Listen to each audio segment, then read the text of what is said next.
Assalamualaikum warahmatullahi wabarakatuh.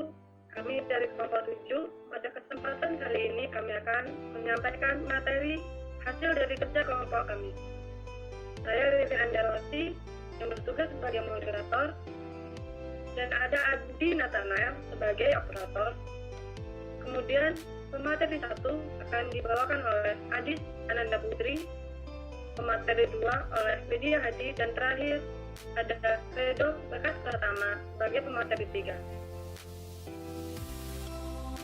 Pada kesempatan kali ini kami akan menyampaikan tentang pertama, dasar hukum Mahkamah Agung, yang kedua, keanggotaan Mahkamah Agung, yang ketiga, kedudukan Mahkamah Agung, yang keempat, tugas dan wewenang Mahkamah Agung, yang kelima, fungsi Mahkamah Agung, yang keenam, hubungan Mahkamah Agung dengan lembaga lain, yang ketujuh, proses pembentukan lembaga Mahkamah Agung, dan yang terakhir, studi kasus. Untuk mempersingkat waktu, langsung saja saya serahkan kepada pemateri pertama, yaitu Adis Ananda Putri, untuk memaparkan materi yang pertama. Kepada Adis, kami persilakan. Dasar Hukum Mahkamah Agung, Pasal 24 Ayat 2 Undang-Undang Dasar RI 1945 yang menentukan bahwa kekuasaan kehakiman dilakukan oleh sebuah Mahkamah Agung dan badan peradilan yang berada di bawahnya dalam lingkungan peradilan umum, lingkungan peradilan agama, lingkungan peradilan militer, lingkungan peradilan tata usaha negara, dan oleh sebuah Mahkamah Konstitusi.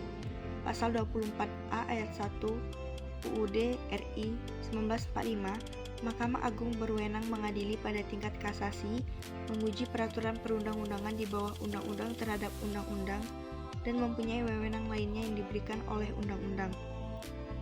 Pasal 24A Ayat 5 UUD RI 1945, susunan, kedudukan, keanggotaan, dan hukum acara Mahkamah Agung, serta badan peradilan di bawahnya diatur dengan undang-undang. Dan yang terakhir, Undang-Undang Nomor 5 Tahun 2004 tentang perubahan atas Undang-Undang Nomor 14 Tahun 1985 tentang Mahkamah Agung. Keanggotaan Mahkamah Agung. Menurut Undang-Undang Nomor 5 Tahun 2004 tentang perubahan atas Undang-Undang Nomor 14 Tahun 1985 tentang Mahkamah Agung, menyebutkan bahwa susunan Mahkamah Agung terdiri atas pimpinan, hakim anggota, panitera, dan seorang sekretaris. Pimpinan Mahkamah Agung terdiri atas seorang ketua, 2 wakil ketua, dan beberapa orang ketua muda. Wakil ketua Mahkamah Agung terdiri atas wakil ketua bidang yudisial dan wakil ketua bidang non-yudisial. Wakil ketua bidang yudisial membawahi ketua muda perdata, ketua muda pidana, ketua muda agama, ketua muda militer, dan ketua muda tata usaha negara. Pada setiap pembidangan tersebut, Mahkamah Agung dapat melakukan pengkhususan bidang hukum tertentu yang diketuai oleh ketua muda. Wakil ketua bidang non-yudisial membawahi ketua muda pembinaan dan ketua muda pengawasan. Masa jabatan ketua, wakil ketua, dan ketua muda Mahkamah Agung selama 5 tahun. Kedudukan Mahkamah Agung. Independensi Mahkamah Agung. Prinsip ini menghendaki agar lembaga peradilan, termasuk Mahkamah Agung, terbebas dari campuran tangan, tekanan, atau paksaan, baik secara langsung maupun tidak langsung, dari kekuasaan lembaga lain, teman sejawat, atau atasan, serta pihak-pihak lain di luar peradilan, sehingga hakim dalam memutuskan perkara hanya demi keadilan berdasarkan hukum dan hati nurani. Menurut Simon, 1985.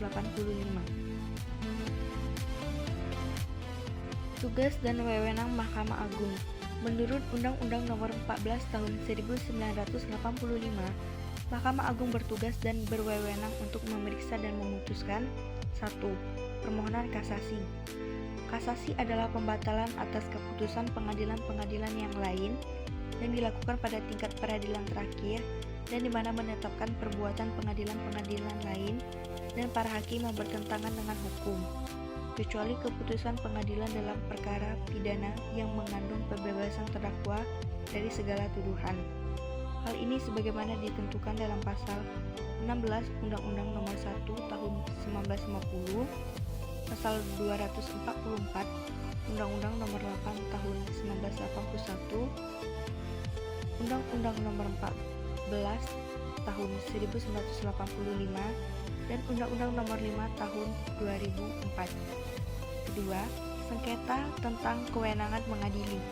Kewenangan mengadili atau kompetensi yurisdiksi pengadilan adalah untuk menentukan pengadilan mana yang berwenang memeriksa dan memutuskan suatu perkara, sehingga pengajuan perkara tersebut dapat diterima dan tidak ditolak dengan alasan pengadilan yang tidak berwenang mengadilinya.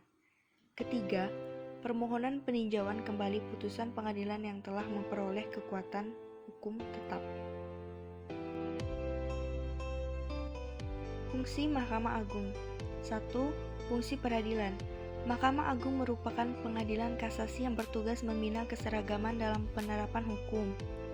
Mahkamah Agung berwenang memeriksa dan memutuskan pada tingkat pertama dan terakhir semua sengketa tentang kewenangan mengadili. Wewenang menguji atau menilai secara material peraturan perundang-undangan di bawah undang-undang tentang hal apakah suatu peraturan ditinjau dari isinya bertentangan dengan peraturan dari tingkat yang lebih. 2. Fungsi pengawasan. Mahkamah Agung melakukan pengawasan tertinggi terhadap jalannya peradilan. Mahkamah Agung juga melakukan pengawasan terhadap pekerjaan pengadilan dan tingkah laku para hakim dan perbuatan pejabat pengadilan dalam menjalankan tugas yang berkaitan dengan pelaksanaan tugas pokok kekuasaan kehakiman. 3. Fungsi pengaturan. Mahkamah Agung dapat mengatur lebih lanjut hal-hal yang diperlukan bagi kelancaran penyelenggaraan peradilan apabila terdapat hal-hal yang belum cukup diatur dalam undang-undang. Mahkamah Agung dapat membuat peraturan acara sendiri bila mana dianggap perlu untuk mencukupi hukum acara yang sudah diatur undang-undang. 4. Fungsi penasehat. Mahkamah Agung memberikan nasihat-nasihat atau pertimbangan-pertimbangan dalam bidang hukum kepada lembaga tertinggi di negara. Menurut pasal 37 Undang-Undang Mahkamah Agung Nomor 17 Tahun 1985. Mahkamah Agung memberikan nasihat kepada Presiden selaku kepala negara dalam rangka pemberian atau penolakan gerasi. Menurut pasal 35 Undang-Undang Mahkamah Agung Nomor 14 Tahun 1985. Mahkamah Agung berwenang meminta keterangan dari dan memberi petunjuk kepada pengadilan di semua lingkungan peradilan dalam rangka pelaksanaan ketentuan pasal 25 Undang-Undang Nomor 14 Tahun 1970 tentang ketentuan-ketentuan pokok kekuasaan kehakiman. 5. Fungsi administratif. Pada badan peradilan, baik peradilan umum, peradilan agama, peradilan militer, dan peradilan tata usaha negara, sebagaimana dimaksud pada pasal 10 ayat 1 Undang-Undang Nomor 14 Tahun 1970 secara organisatoris, administratif, dan finansial sampai saat ini masih berada di bawah departemen yang bersangkutan. Walaupun menurut pasal 11 ayat 1 Undang-Undang Nomor 35 Tahun 1999 sudah dialihkan di bawah kekuasaan Mahkamah Agung. Mahkamah Agung berwenang mengatur tugas serta tanggung jawab, susunan organisasi dan tata kerja kepaniteraan pengadilan menurut Undang-Undang Nomor 35 Tahun 1999 tentang perubahan atas Undang-Undang Nomor 14 Tahun 1970 tentang ketentuan-ketentuan pokok kekuasaan kehakiman. Selanjutnya, materi akan dijelaskan oleh pemateri kedua, Widya Hadi. Dipersilahkan. Materi selanjutnya adalah hubungan Mahkamah Agung dengan lembaga lain. Yang pertama ada hubungan Mahkamah Agung dengan Mahkamah Konstitusi. Berkaitan dengan hubungan kelembagaan dua lembaga negara di bidang kekuasaan kehakiman. Masing-masing lembaga punya bidang kekuasaan kehakiman yang berbeda. Mahkamah Agung dalam peradilan umum, Justice of Court, sedangkan Mahkamah Konstitusi dalam peradilan konstitusi, Constitutional of Court. Menurut Jimli Asidiki, bahwa Mahkamah Agung merupakan puncak perjuangan keadilan bagi setiap warga negara. Hakikat dan berfungsinya berbeda dengan Mahkamah Konstitusi yang tidak berhubungan dengan tuntutan keadilan bagi warga negara, melainkan dengan sistem hukum yang berdasarkan konstitusi. Merujuk hal di atas, Mahkamah Agung tidak bisa dipisahkan dengan Mahkamah Konstitusi dalam menjalankan tugas kekuasaan kehakiman, walau punya kompetensi dan yurisdiksi yang masing-masing.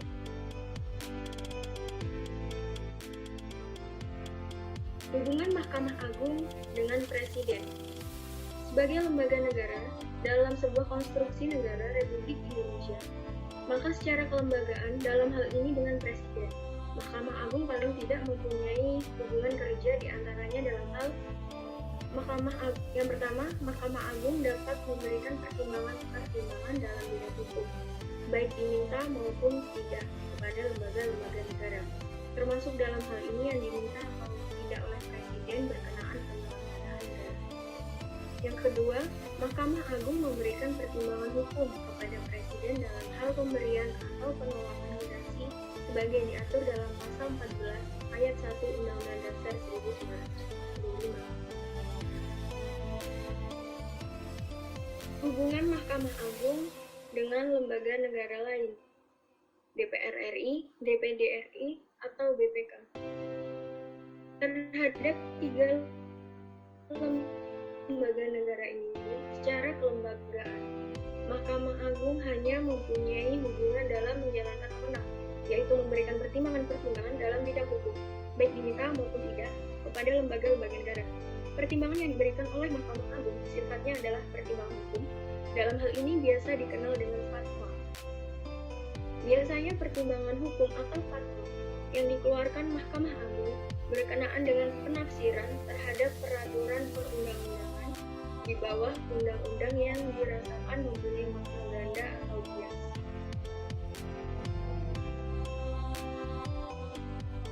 Selanjutnya ada proses pembentukan lembaga Mahkamah Agung. Ada rekrutmen Hakim Agung. Secara umum, ada dua model besar dalam rekrutmen hakim yang berhubungan secara erat dengan sistem hukum suatu negara. Di negara yang menganut sistem common law, biasanya rekrutmen hakim bersifat terbuka. Sebaliknya, rekrutmen hakim pada negara yang menggunakan sistem civil law seperti Italia, Belanda, Indonesia, dan beberapa negara di Amerika Latin menganut sistem rekrutmen yang tertutup.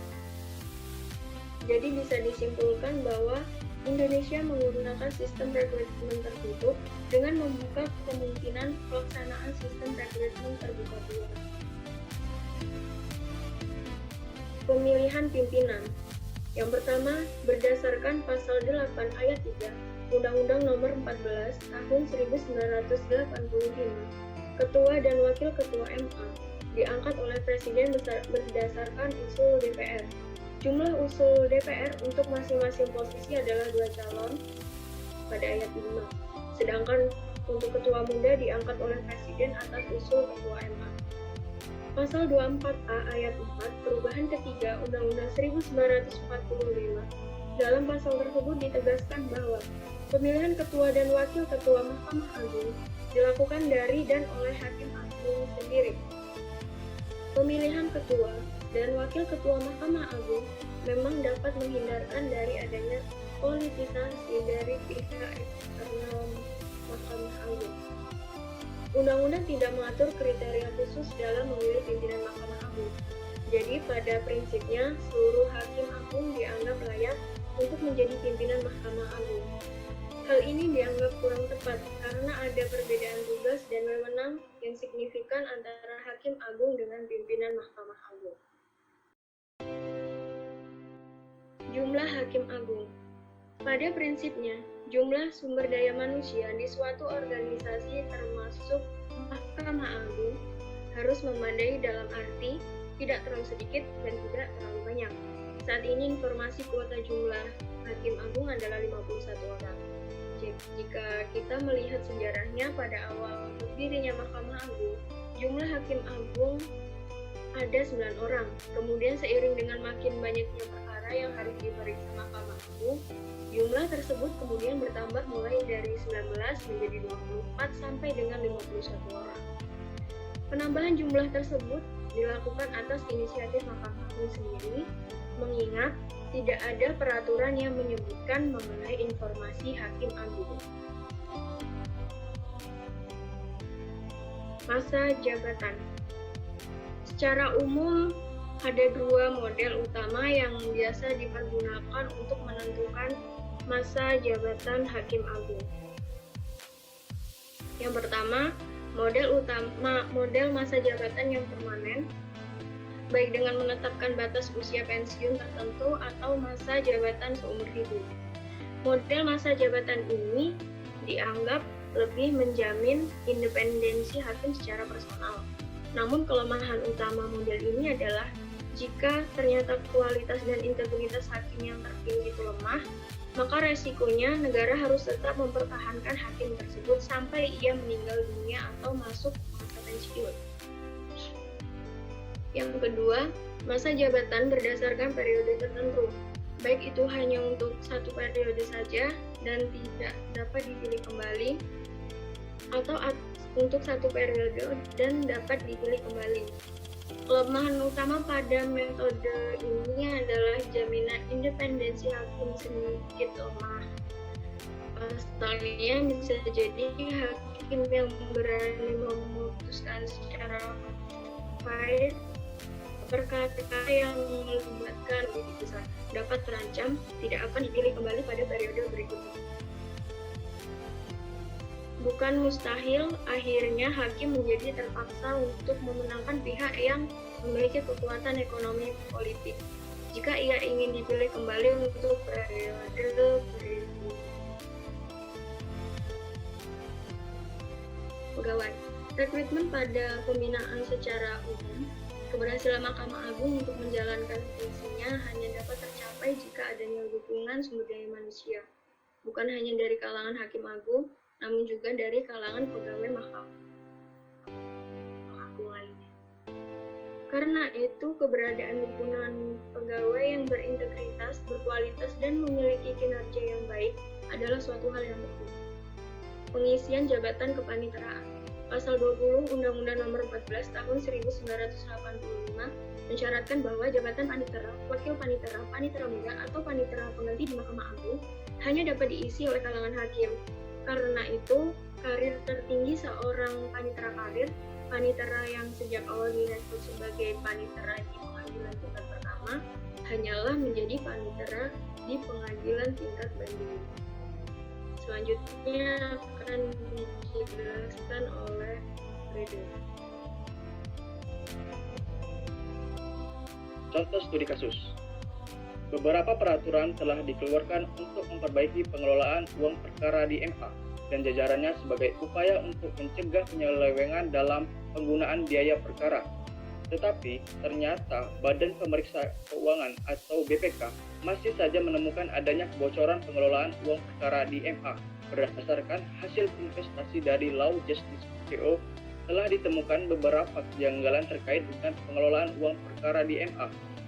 Sebagai contoh, BPK telah menemukan sejumlah permasalahan pada pelaporan keuangan Mahkamah Agung mencapai lebih dari 135,547 miliar. Masalah tersebut mulai pengelolaan dan pertanggungjawaban keuangan perkara, uang titipan pihak ketiga, hingga pengelolaan akses. Tertuang dalam salinan ikhtiar laporan pemeriksaan semester IHPS 2 tahun 2019 pada Maret 2020 dan laporan hasil pemeriksaan LHP atas laporan keuangan pemerintah pusat LKPP tahun 2019 yang diterbitkan BPK pada 15 Juni 2020. BPK dalam IHPS 2 tahun 2019 menyatakan telah memeriksa pengelolaan dan pertanggungjawaban keuangan perkara, uang titipan pihak ketiga, dan belanja 2018 dan 2019 hingga triwulan 3 pada MA dan badan peradilan di bawahnya di Jakarta, Jawa Barat, Jawa Timur, Sumatera Utara. Hasilnya, BPK menemukan 20 permasalahan pada kelemahan sistem pengadilan Intem (SPI). dengan ketidakpatuhan terhadap ketentuan peraturan perundang-undangan, dan 3E, ekonomi, efisiensi, dan efektivitas. Belanja tidak sesuai atau melebihi ketentuan dengan nilai 13,26 juta dan 14 permasalahan lain-lain lebih 1,102 miliar. Jumlah permasalahan 16 nilai 1.115,74 juta. Analisis hukum uang perkara. Harus diakui, biaya perkara yang dipungut dan dikelola pada Mahkamah Agung dan lembaga peradilan di bawahnya sampai dengan saat ini masih menjadi persoalan terkait transparansi, dan akuntabilitas pengelolaan dan penata usahanya. Meskipun MA telah banyak mengeluarkan peraturan terkait dengan hal tersebut dalam rangka transparansi dan pertanggungjawabannya, lalu di manakah kira-kira letak permasalahannya?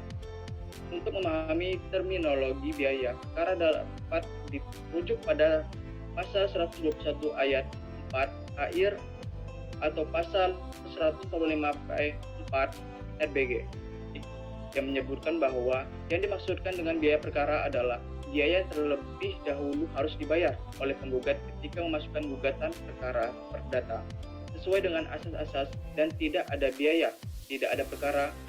Biaya perkara pada saat putusan akhir dibebankan kepada pihak yang kalah. Pada saat itu, menurut MA, biaya perkara bukan merupakan keuangan negara melainkan uang titipan pihak ketiga, sehingga cukup dipertanggungjawabkan secara intern atau pada pihak, sehingga tidak termasuk dalam objek audit oleh BPK. Lagi pula, saat itu belum ada aturan yang mengatur terkait pemeriksaan dan pengelolaan dana pihak ketiga atau biaya perkara dimaksud, sehingga MA berpendapat bahwa biaya perkara bukan merupakan objek pemeriksaan BPK. Alhasil, MA mengeluarkan Surat Edaran Ketua Mahkamah Agung RI nomor 1 tahun 1994 tentang pengawasan dan pemeriksaan administrasi. Menurut catatan Departemen Keuangan tahun 2009, lalu disinyalir ada 260 rekening liar dari berbagai departemen dan lembaga negara di mana rekening liar di MA adalah yang paling banyak jumlahnya. Rekening itu tersebut di MA 102 rekening, Departemen Hukum dan HAM 66 rekening, Departemen Dalam Negeri 36 rekening, Departemen Pertanian 32 rekening, Departemen Tenaga Kerja dan Transmigrasi 21 rekening, dan Badan Pelaksana Migrasi 2 rekening. Departemen dan lembaga tersebut dinilai tidak transparan dan tidak dapat menjelaskan status rekening-rekening yang dibuatnya. Praktik penggunaan rekening liar tersebut jelas merupakan pelanggaran hukum. Pejabat tidak dibenarkan mengumpulkan dana tanpa menyetorkannya ke kas negara.